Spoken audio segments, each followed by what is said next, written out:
안녕하십니까?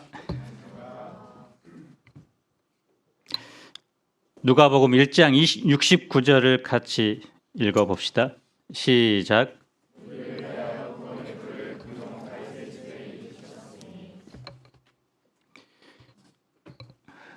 누가복음 1장에는 두 편의 찬송시가 나옵니다.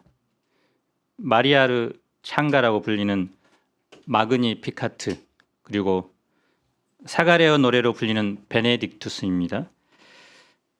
마리아는 비천한 자신을 돌보시고 예수님을 잉태하는 복의 통로로 쓰임받는 은혜를 높고 고운 소프라노 음성으로 찬양합니다.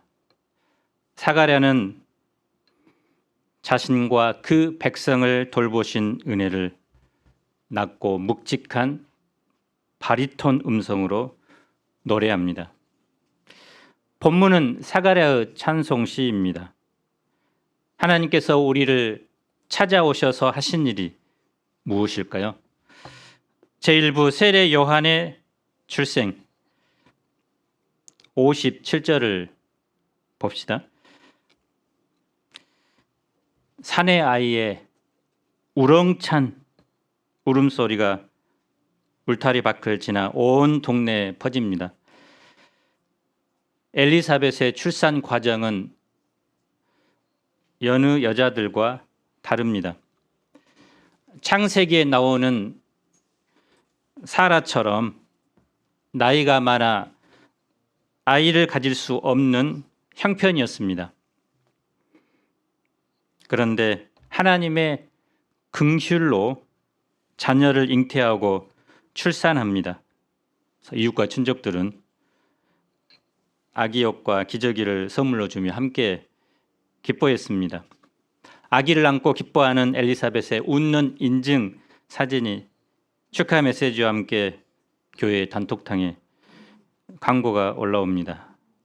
사가랴 엘리사벳 가정에 떡 두꺼비 같은 아들이 태어났습니다. 40일 작정기도 시험관 시술까지 다 해보았지만 전혀 효과가 없었습니다. 그런데 하나님께서 천사를 보내서 그들에게 자녀를 주셨습니다. 그러자 하트와 함께 축하 댓글이 올라옵니다. 사모님 축하해요. 사모님에게 임한 하나님의 은혜를 찬송합니다. 우리나라는 아기가 태어나면 요즘은 100일 잔치는 별로 하지 않습니다. 1년이 되면 돌잔치를 합니다. 돌잡이를 무엇을 하는가에 따라 아이의 장래가 결정된다고 생각합니다. 유대인들은 아들을 낳게 되면 8일 만에 할례식을 행합니다. 친족과 이웃을 불러서 잔치를 벌입니다. 그리고 그날 아이의 이름을 짓습니다. 이 예식을 거친 후에 그 아이는 비로소 하나님의 언약 백성으로 간주됩니다. 아이의 이름을 짓는 것은 매우 중요한 의미가 있습니다. 그 아이에 대한 기대와 소망이 담겨져 있고 그에 따라 양육과 교육 방향이 결정되기 때문입니다. 유대인들은 보통 가문이나 전통, 관습을 중심으로 이름을 짓습니다. 사가랴를 비롯한 친족들도 천신만고 끝에 얻은 아들이 사가랴 가문의 전통을 빛내줄 것으로 기대하며 사가랴 주니어로 짓고자 했습니다. 분위기를 보아 만장일치입니다. 그런데 엘리사벳이 딱 찰나 이렇게 말합니다. 안 돼요. 요한이라고 해야 합니다. 돌림자도 아니고 족보에도 없는 이상한 이름이라며 친족들은 반대합니다. 신랑이 끝에 결국 아버지 사가랴에게 결정권을 줍니다. 그런데 사가랴는 현재 들을 수도 없고 말할 수도 없는 상태입니다. 사가랴는 서판을 가져오도록 요청하고 그 서판에 무엇이라고 적습니까? 그의 이름은 요한입니다. 사가랴의 결정에 따라 아이의 이름은 주니어 사가랴가 아니라 요한으로 최종 결정됩니다. 사가랴는 하나님께서 기억하신다라는 뜻입니다. 하나님은 그의 이름대로 그의 신앙과 삶을 기억하시고 말년에 아들을 주셨습니다. 요한은 하나님은 은혜로우시다라는 의미입니다. 둘 다 이름 다 괜찮죠? 그런데 사가랴와 엘리사벳 부부는 왜 아이의 이름을 주니어 사가랴라고 하지 않고 요한으로 한 것입니까? 첫째는 하나님의 말씀에 순종하기 위함입니다. 누가복음 초반부에서 천사는 사가랴에게 나타나 아이의 이름을 요한이라고 지으라고 했습니다. 이 아이가 성령의 충만함을 받고 이스라엘 자손을 엘리야의 심정과 능력으로 하나님께로 많이 돌아오게 할 사람이라고 말합니다. 사가랴는 이 아이를 가문의 전통을 이어가는 사람이 아니라 하나님의 구속 역사에 쓰임받는 주의 종으로 키울 것을 10달 기간의 훈련을 통해 영접하게 됩니다. 부모님들은 아이가 커서 훌륭한 사람이 되기를 원하죠. 그 훌륭함의 기준을 세상의 잣대인 성공, 출세, 높은 자리에 오르거나 돈을 많이 버는 것으로 판단합니다. 그러나 사가랴는 세상의 기준, 가문의 기준이 아닌 하나님의 기준에서 아이를 양육하고자 했습니다. 그리고 하나님의 역사에 쓰임받는 또 하나님을 섬기는 사람으로 키우고자 방향을 잡은 것입니다. 둘째, 하나님의 은혜를 늘 기억하고자 함입니다. 요한이라는 이름 자체가 하나님은 은혜로우시다, 자비로우시다라는 뜻이라고 했습니다. 사가랴와 엘리사벳 부부는 아이의 이름을 요하나라고 부를 때마다 하나님께서 자신들에게 베푸신 은혜와 긍휼을 떠올렸을 것입니다. 그래서 하나님의 긍휼이 임하면 마른 고목에도 새순이 돋고 꽃이 필 수 있다는 것을 체험한 그들은 현재 절망과 고통 가운데 있는 동족들에게 하나님의 긍휼이 임하기를 간절히 소원했을 것입니다. 우리 부모님들도 자녀들의 이름을 지을 때 이런 소망 가운데 이름을 짓습니다. 하윤이, 재준이, 하늘이, 아예 그냥 성경에 나온 이름 다니엘. 우리 정우 목자님은 세 자녀를 다 이제 성경의 이름을 그대로 이제 그런 삶을 살도록 짓습니다. 물론 그대로 이제 살지는 잘 않죠.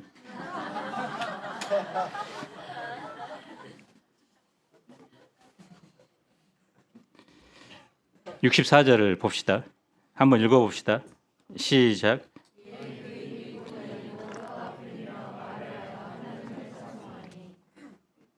사가랴는 천사가 찾아와 하나님의 약속의 말씀을 전해줄 때 내가 이것을 어떻게 알리오? 내가 늙고 아내도 나이가 많으니다 하며 불신의 말을 하다가 언어 장애인 훈련을 받게 되었습니다. 그런데 사가랴가 하나님의 말씀에 순종하는 그 순간 입이 열리게 됩니다. 그래서 사가랴가 혀가 풀리자 처음 한 것이 무엇입니까? 하나님을 찬송한 것입니다. 징계를 받은 후 쓴뿌리가 생길 수 있습니다.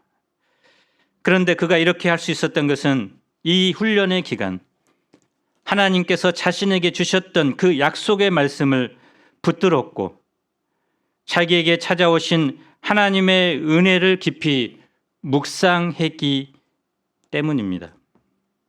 하루하루 하나님의 말씀을 묵상하고 묵상했을 때 그 의미를 깨닫게 되었습니다. 우리도 훈련의 때를 지날 때 하나님을 원망하거나 불평하면서 시간을 보내지 않고 주님께서 주시는 그 말씀을 붙들고 하나님의 은혜를 깊이 묵상해야 합니다. 이 일로 인해서 그 근처에 살던 모든 사람이 두려워합니다. 공포로 인해 놀랐다는 말이 아니라 하나님에 대한 경외심을 갖게 된 것입니다. 온 유대 산지에 이 일이 퍼지게 됩니다. 사람들은 이 아이가 장차 어찌 될까 하는 깊은 관심을 갖게 되었고, 또 하나님의 손이 요한과 함께하는 것을 목격합니다. 제2부 구원의 뿔 예수. 사가랴의 노래는 베네딕투스라고 부릅니다. 가장 그의 노래의 첫 부분인 찬송하리로다, 이 말을 라틴어로 번역한 것입니다. 그래서 중세 교회에서 예배 때마다 불려지기도 했습니다. 본문에 기록된 사가랴의 노래는 두 부분으로 구성되어 있습니다. 첫 부분은 예수 그리스도에 대한 노래입니다. 둘째 부분은 선구자 요한에 대한 노래입니다. 그런데 사가랴가 이 노래를 부를 수 있던 근본 원동력이 무엇입니까? 성령의 충만함을 받았기 때문입니다. 68, 69절 우리 읽어봅시다. 시작.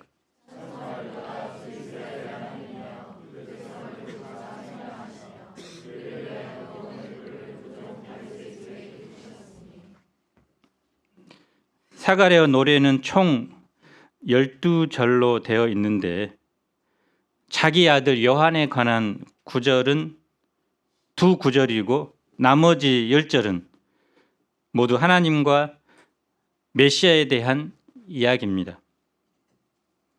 사가랴는 자녀 문제를 통해서 하나님의 긍휼을 체험한 후에 자녀라는 축복 자체보다 그 축복을 주신 하나님에 대해 묵상한 것입니다. 그러자 하나님에 대한 찬송이 그 영혼에서부터 흘러나왔습니다. 찬송하리오다. 주 이스라엘의 하나님이여. 우리가 주님을 찬송하고 또 찬양대가 하고 또 예배전 찬양하고 그 찬양의 모든 대상이 바로 여호와 하나님입니다. 세상의 가수 아이돌들은 그 노래를 통해서 자기 영광 또 자기 이름이 드러나기를 원하지만 우리의 노래, 우리의 찬양은 오직 주님을 높이는 데 있습니다. 그렇다면 사가랴가 찬송하는 하나님은 어떤 분이실까요? 첫째, 그 백성을 돌보시는 하나님이십니다. 그래서 마리아도 그러고 사가랴도 이 돌보시는 하나님을 깊이 체험한 것입니다. 돌보다는 것은 한마디로 찾아오셨다, 방문하셨다는 의미입니다. 우리도 좋아하는 사람은 자주 찾아가죠. 또 할만하죠. 근데 나를 미워하는 사람, 나를 무시하는 사람을 찾아간다는 것은 유쾌한 일이 아닙니다. 당시 이스라엘은 정치적, 경제적으로 매우 열악하고 궁핍한 환경에 있었습니다. 북이스라엘이 멸망했고 남유다가 멸망했습니다. 70년 후에 남유다가 회복되었지만 이후 400년 동안 페르시아, 헬라, 로마의 압제하에 시달려야 했습니다. 강대국 사이에서 이리저리 흔들리고 결국 현재는 로마의 속국이 되어 피지배 국가의 서름과 경제적 수탈을 당하고 있습니다. 그런데 이 모든 원인이 하나님의 말씀을 경홀히 여기고 하나님을 마음에 두기 싫어했기 때문입니다. 그런데 하나님께서 자신을 싫어하고 대적하는 그들을 찾아오신 것입니다. 하나님은 애굽의 바로 왕의 압제하에서 고통받는 그들의 목소리를 듣고 찾아오셨던 것처럼 지금도 그들을 찾아오셨습니다. 둘째, 속량하시는 하나님입니다. 속량하다는 말은 우리 구속하다, 속량하다, 리딤이죠. 노예 상태에 있는 사람을 값을 치르고 해방시켜 주는 것을 말합니다. 사람들은 어떤 것에 노예가 되어 있나요? 요즘은 돈의 노예가 되어 있습니다. 예수님은 하나님을 섬기든지 재물을 섬기든지 하나를 선택하라고 합니다. 섬기는 것의 종이기 때문입니다. 또 사람들은 성공을 또 쾌락의 노예가 되어 살아갑니다. 그런데 로마서 3장 9절에 기록된 것처럼 사람들은 너나 할 것 없이 모두 죄 아래에 있다고 말합니다. 다시 말해 사람들은 죄의 노예입니다. 이 죄값을 치르려면 돈 같은 것으로는 할 수 없습니다. 오직 피로써 그 값을 치러야 합니다. 죄의 대가는 사망으로 피를 요구합니다. 하나님은 예수님을 보내셔서 우리가 치러야 할 죄의 값을 치르게 하셨습니다. 하나님은 예수님을 십자가에 높이 달리게 하심으로 이 예수님을 바라보고 믿는 자들에게 죄사함을 받는 길을 활짝 열어 놓으셨습니다.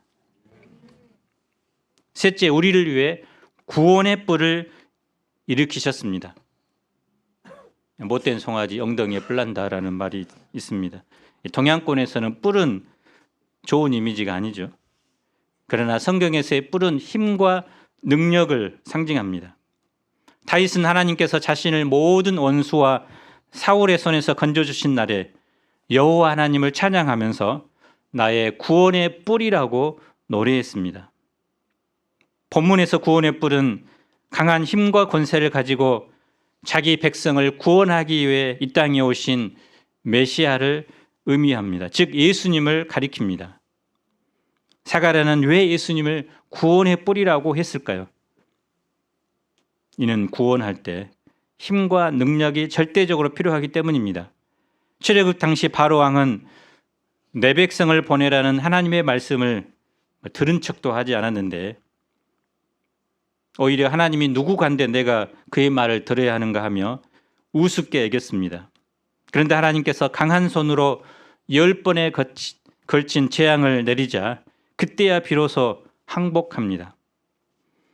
하나님은 이스라엘을 구원하기 위해서 구원할 능력을 갖춘 그리스도를 다윗의 후손으로 보내신 것입니다. 구원의 뿔 예수님은 어떤 일을 하실까요? 우리 71절을 함께 읽어봅시다. 시작.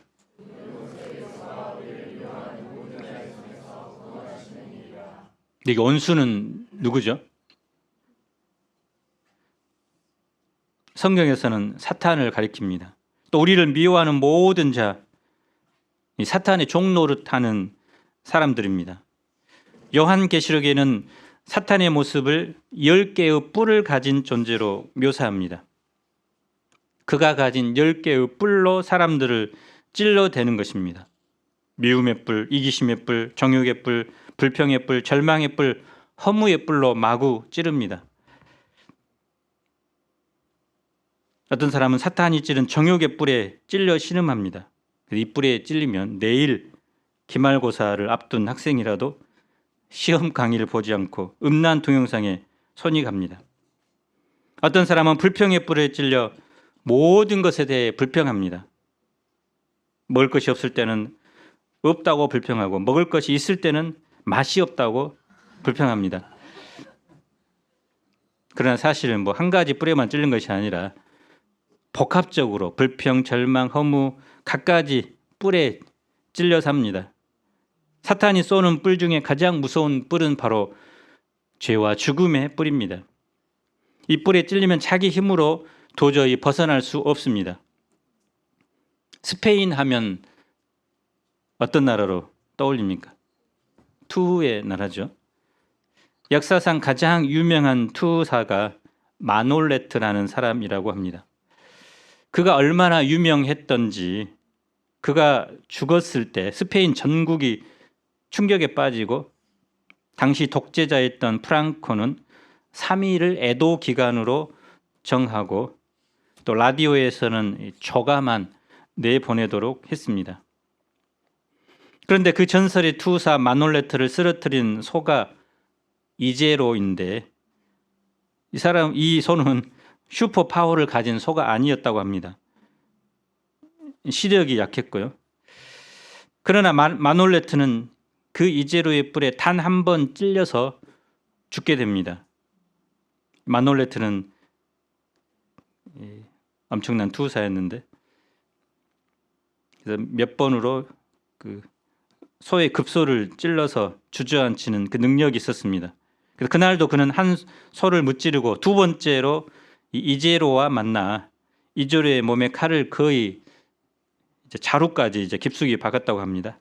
끝난 것 같은 바로 그 순간 소는 오른쪽 뿔로 그의 대퇴부를 찔러서 대퇴부 동맥을 끊어버렸습니다. 병원에 옮겨졌지만 결국은 죽게 됩니다.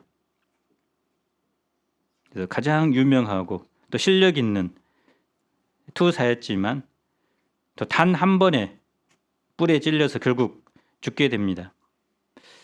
이처럼 뿔에 받치면 치명적입니다.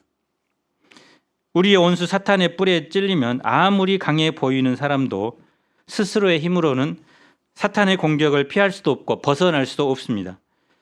죄와 사망의 뿔로 인간을 찔러서 무기력하게 만들고 결국은 죽게 만드는 사탄의 세력을 이기려면 이 사탄보다 더 힘센 구원자가 필요합니다.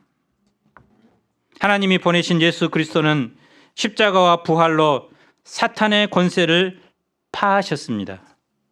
십자가와 부활로 사탄의 머리를 박살내셨습니다. 사탄보다 더 강한 구원의 뿔로 사탄의 권세에 사로잡힌 우리 인생들을 구원하셨습니다. 누가복음에는 사탄에게 사로잡혔다가 예수님의 능력으로 구원받는 사람들의 이야기가 나옵니다. 거라사 지방의 한 청년은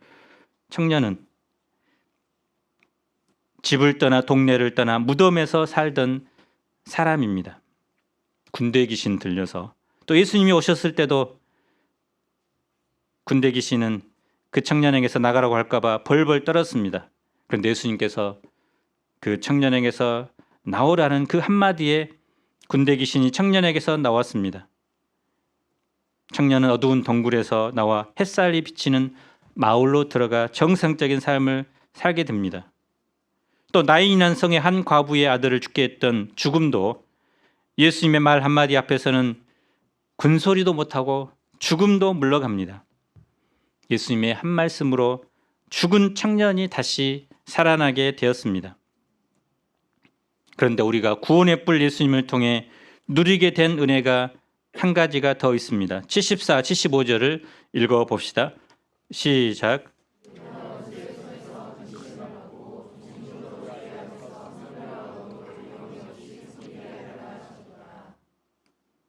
우리가 받은 또 하나의 은혜는 한마디로 무엇입니까? 하나님을 섬기는 은혜입니다.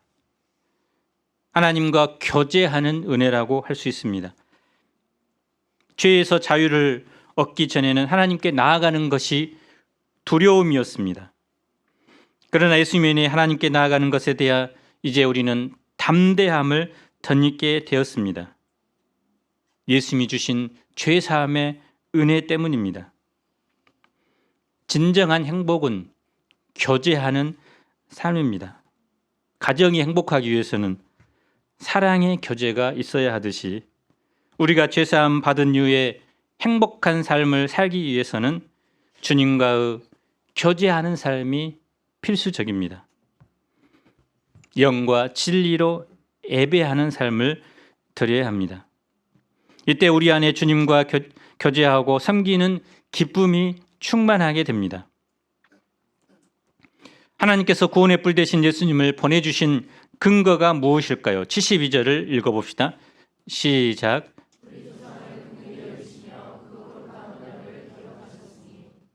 하나님의 긍휼, 언약 때문입니다.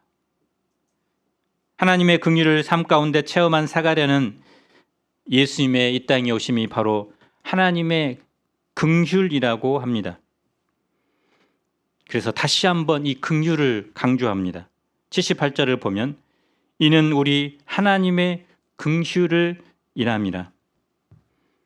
예수님을 이 땅에 보내주신 근본적인 이유가 바로 하나님의 긍휼입니다. 하나님께서 그 아들 예수님을 이 땅에 보내시고 우리를 죄에서 구원하시고 생명을 주신 것은 우리가 무엇을 잘해서가 잘나서가 아니라 우리를 향한 하나님의 긍휼, 오직 긍휼 때문입니다. 예수님이 우리에게 오실 때 우리는 어떻게 변화될까요? 78절을 우리 함께 읽어봅시다. 시작.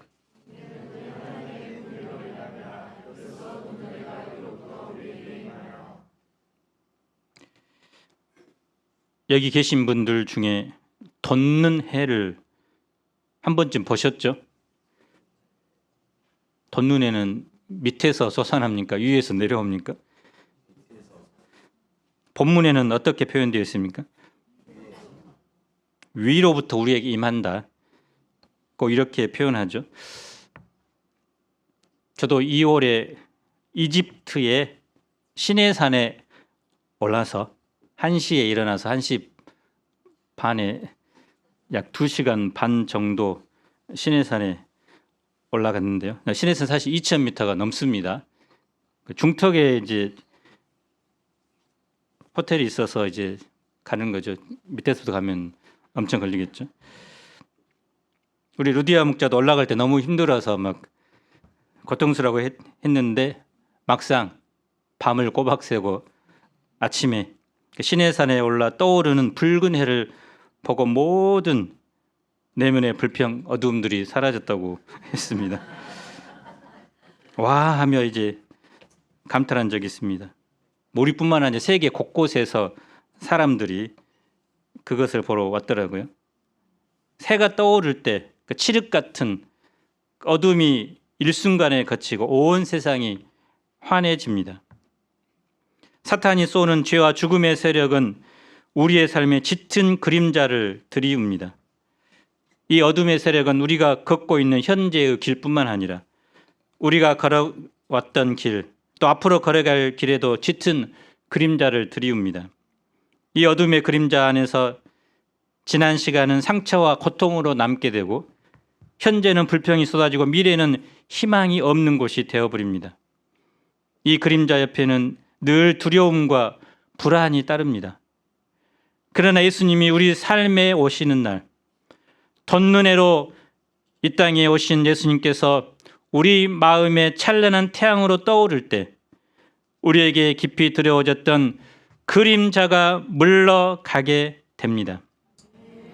돋는 해 대신 예수님으로 말미암아 우리 삶에 광명한 은혜와 생명의 빛이 비추게 됩니다. 상처난 과거는 예수님 안에서 치유됩니다. 현재의 어려움은 넉넉히 견디고 이길 수 있습니다. 그리고 다가올 미래에 있어서는 희망을 노래할 수 있습니다.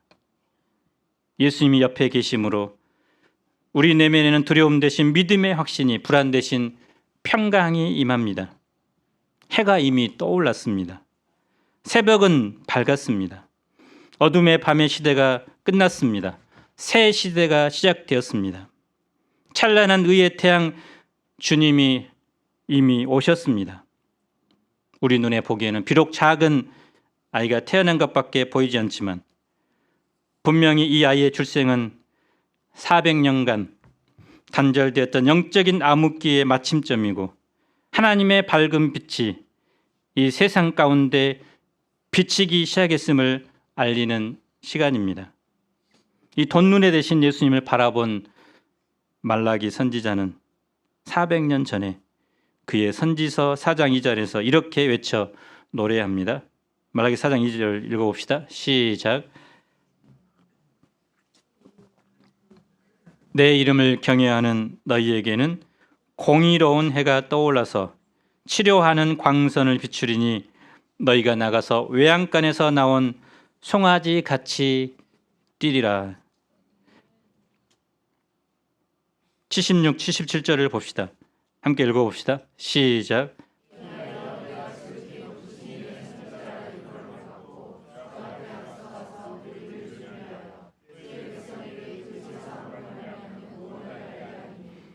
요한은 그리스도께서 등장하시기 전 백성들에게 먼저 나타나 그들이 주님을 영접하도록 준비하기 위해 보냄받은 자입니다.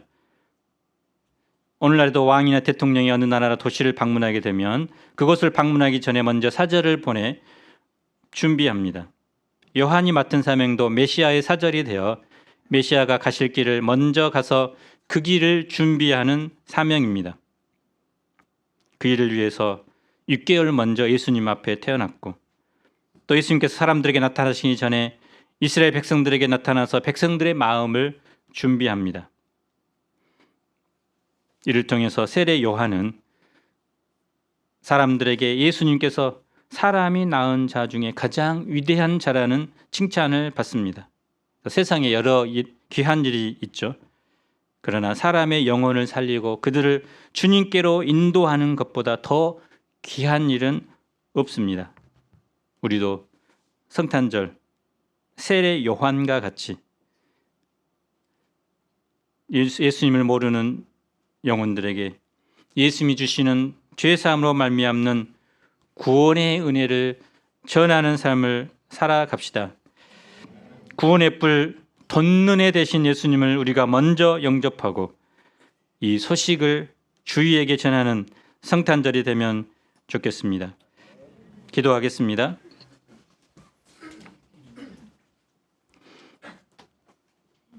거룩하신 하나님 아버지, 죄의 종노릇하며 또 사탄의 뿔에 치여 어둠과 사망의 그늘에 앉은 우리에게 구원의 뿔로 오셔서 사탄의 머리를 박살내시고 우리에게 죄사함과 구원과 영원한 생명을 주심을 감사합니다. 어둠과 죽음의 그늘에 앉아있던 우리에게 돋는 해로 임하셔서 우리에게 진정한 은혜와 평강을 허락해 주셔서 감사합니다. 이번 성탄절날 구원의 뿔 대신 돋는 해 대신 이 예수님을 새롭게 우리가 영접하게 도와주시고 우리에게 있는 모든 어둠의 세력, 죄의 세력이 물러가고 주님이 주시는 영혼의 기쁨과 평강과 찬양으로 가득한 성탄절이 되도록 축복해 주시기를 간절히 기도합니다. 예수님 이름으로 기도합니다. 아멘.